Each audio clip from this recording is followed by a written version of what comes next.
I could see it on their faces and hear it in their voices. The difference was startling. Two couples, both clients of mine, had daughters who were getting married, but that's where the similarities stopped. Chris and Robin wanted a nice wedding for their daughter Melissa, but Chris hadn't saved a dime since he started working after graduate school.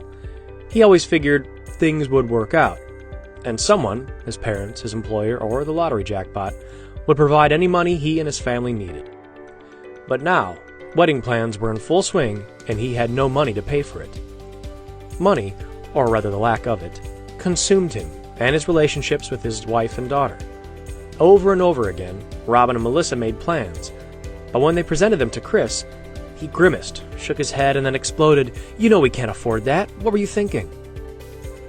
Chris contacted me to ask for advice about managing his money, but in fact, he had no money to manage. The family had spent all they made every month since Chris and Robin got married, so there simply wasn't any money to pay for the wedding.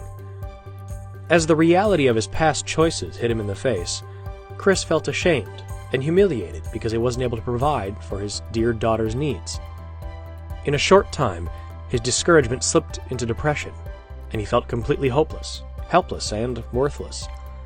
Still, the wedding plans had to be made, and the stress between Chris and Robin robbed the family of the joy of Melissa's wedding. Eventually, Chris borrowed enough money to have a very modest ceremony, but the damage was done.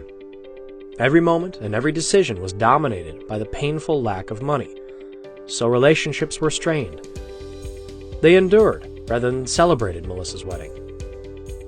My other clients, Phil and Trish, had saved plenty of money for their daughter's wedding. No, they hadn't saved enough for swans, skyriders, and Chateau Brown for 400, but they had enough for a beautiful wedding. Phil told me that a wonderful moment came early in the planning when his daughter, Alicia, asked, "Dad, what's our budget for the wedding?" Phil answered with a question of his own.